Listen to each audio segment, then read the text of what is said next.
In New Jersey, no snow today. Andy Garcia. Hi, guy. Hello.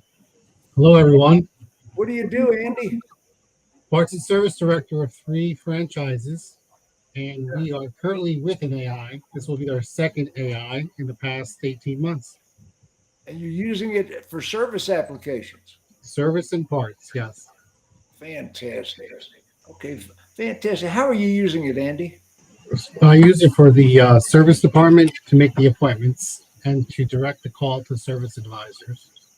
I'm sure that anyone here can grab 10 dealerships in the area and call them, and 9 out of 10 times it'll just ring. This AI is 24/7, can handle 200 calls a minute. Um, it makes the appointments. It refers the customer to the our own receptionist if they want to get a hold of an advisor. It sets the appointments. It's in our system, the current system we use. We can tailor it to the store. The Well, old system, let me ask you a question. Are customers tripping over it and having a problem with it? Does it have its glitches? so some customers like to talk to a human, and our system currently, all they have to say is speak to a representative and it transfers. Okay, so this Um, this is Auto Service AI. That's the company you're Auto using. service AI, yes. We at today's age, if think about the old style. If I'm on my cell phone, I'm driving my car, hands free, whatever. I call a dealership. What's the first option you get? Press one for sales, two for service, three for parts. I'm driving. Now I got to pick up my phone and dial a number where the AI takes all that away from you. You can speak to it, tell it what you want, and move forward. Um, we're very happy with the AI. We know it helps. We know that customers still need to get used to it. We try to encourage people to use it, and we look at other avenues to adapt to it so it becomes part of the store.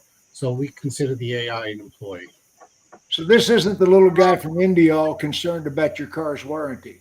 No, no, not at all. That little guy from No, India is I not don't think smarter than most of the people we've got calling about warranties, so let's give him credit where I credit's was going to say, due. I don't even think that guy could handle 200 calls a minute. So, I mean, basically, like I said before, how many phone calls do you miss? Because if someone's busy, an advisor's busy, the receptionist's busy. How many calls do you miss? You can't really put a number on that. So there's your AI. Can I give you a number based on facts? No, I can tell you that every call that's coming through the service department is getting answered by an AI. And if the AI can't help, it's being transferred.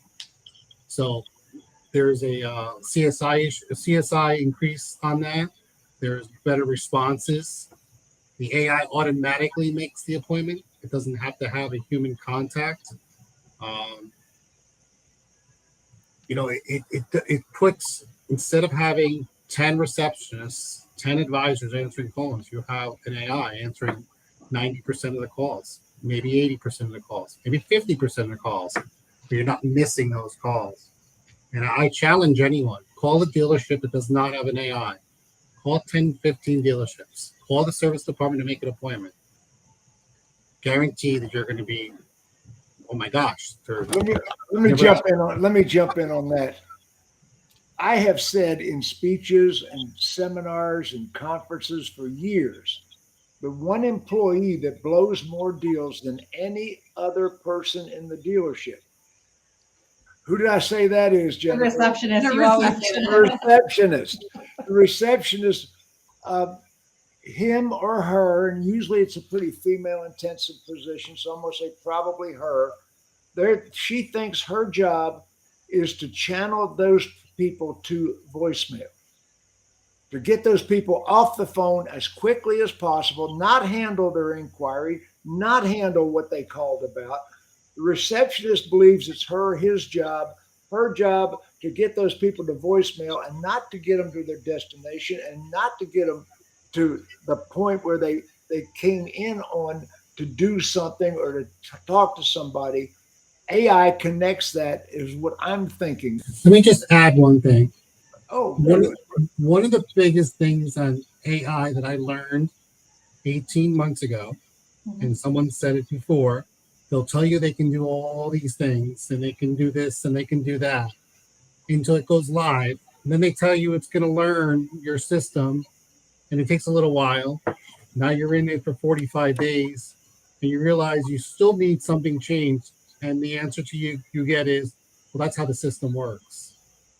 The reason we switched to auto service is because I can make a phone call right now and say, I need this customized to this dealership.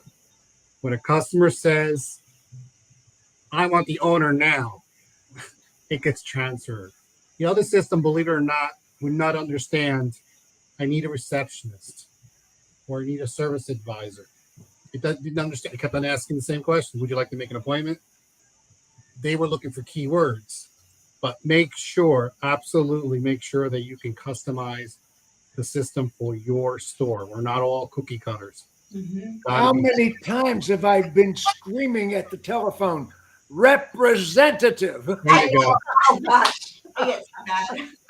I usually just say human. But I'm sorry, what was your question, Jeff? The question was before you went on your tirade there, which was beautiful. The question is, tell me a success story that you've had with an individual that comes to mind. A success story that comes to mind? Yeah. My God. That's something that AI did that you just said, damn, that's cool. I mean, if you listen to these conversations, the AI knows that if the customer's in your dealership. Okay, can you listen to the conversation? I can listen to the conversation. If I say the keyword, the car needs to be towed in. Boom, the AI gives the towing number that we choose. Is your car under warranty? Here's the manufacturer roadside assistance number. You've just taken 7, 8, 15, 20 minutes of time and gave it to something else so another live person can work for those 20 minutes. And it lives in all of the levels.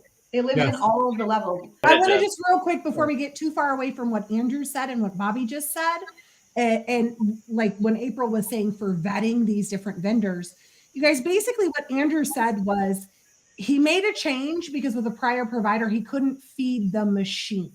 What Bobby just explained to you was she created an entire marketing campaign with a content creative AI tool that allows her to feed the machine. We wouldn't hire a salesperson that we couldn't train, right? So why would you necessarily have a product that while it's learning, you can't contribute to how it learns? And I think, Jared, I'm going to tee this right back over to you because you already said it once, where your tool is automotive specific so that it's already knows our verbiage and our language. But I think that is really key in any type of partnership. And here's where we're going to miss Max and in claiming vendors aren't partners. But it is a partnership when you can feed the machine so that it works better for your consumer and your Andy Garcia, you had other vendors. What were the shortcomings of the other vendors? Like I mentioned before, they just were not customizable. I think that Jennifer said it before. I wasn't teaching the AI. The AI was teaching itself, but not getting any information from me. So it was doing whatever it needed to do without my input, and I couldn't correct that. So we tried, and the answers we got back was, "That's how the system works." Well, that's the problem with most vendors is they design it on theory, on the way they think the car business should be. Right. The programmers, you guys are geeks. You're geeks. You don't get this shit. Okay. And having car people in the background, as Jared pointed out earlier, we have a special vocabulary. We have a special product, and when they program the way they think the car business should be, is that what you're saying? Am I missing the point? Even the simplest things, asking for a receptionist.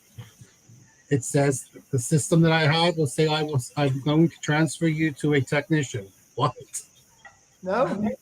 Remove technician. Can you say service advisor? we really can't do that. Are you kidding me? Are you kidding me? So they weren't a. That's the key. I think the key is looking for a company, an AI, that specifically concentrates itself into the dealer business, not an AI that works throughout the country for everything else. Who's checking those responses? Who's verifying it? Who's QCing against it to make sure that it is accurate? So Well, again, Andy Garcia is. of course Andy is. Andy's on top of it. The question, because he has a product that lets him feed the machine. So he's making sure that it's correct. And that's why that's so important. But Jared had mentioned very briefly. Thank you. Wave goodbye to the audience, everybody.